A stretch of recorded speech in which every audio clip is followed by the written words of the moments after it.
உங்களிடம் ஒரு பொது அறிவு கேள்வி கேட்டிருந்தோம். உலகின் சர்க்கரை நோய் தலைநகரம் என எந்த நாட்டை அழைக்கிறார்கள் என்று சரியான பதில் நம் இந்தியாவைத்தான் அப்படி அழைக்கிறார்கள். முன்னாடியெல்லாம் ஒரு வயசானாதான் சர்க்கரை நோய் வரும். ஆனால் இப்பொழுது இளம் வயதினருக்கே அந்த நோய் வருவது குறிப்பிடத்தக்கது.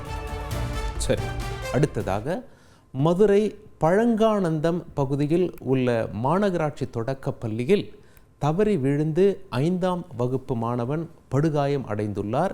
இது குறித்து கூடுதல் தகவல்களை செய்தியாளர் பிரபு வழங்கிட கேட்போம். பிரபு, நடந்தது என்ன? அந்த மாணவருடைய நிலை தற்பொழுது எப்படி இருக்கிறது?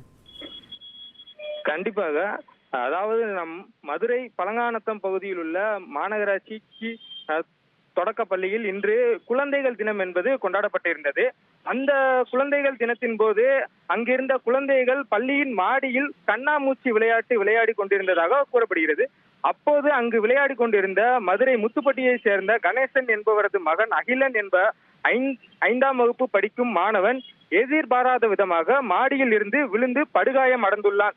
இதனை அடுத்து சிறுவன் அரசு ராஜாஜி மருத்துவமனைக்கு தற்போது சிகிச்சையில் அனுமதிக்கப்பட்டுள்ளார். தொடர்ந்து சம்பவம் தொடர்பாக மதுரை சுப்பிரமணியபுரம் காவல்துறையினர் வழக்கு பதிவு செய்து தற்போது விசாரணை என்பது நடத்தி வருகின்றனர். குறிப்பாக குழந்தைகள் தினம் கொண்டாடிய போது சிறுவன் மாடியில் இருந்து விழுந்த சம்பவம் அப்பகுதி மக்களிடையே பெரும் சோகத்தையும் அதிர்ச்சியையும் ஏற்படுத்தியுள்ளது.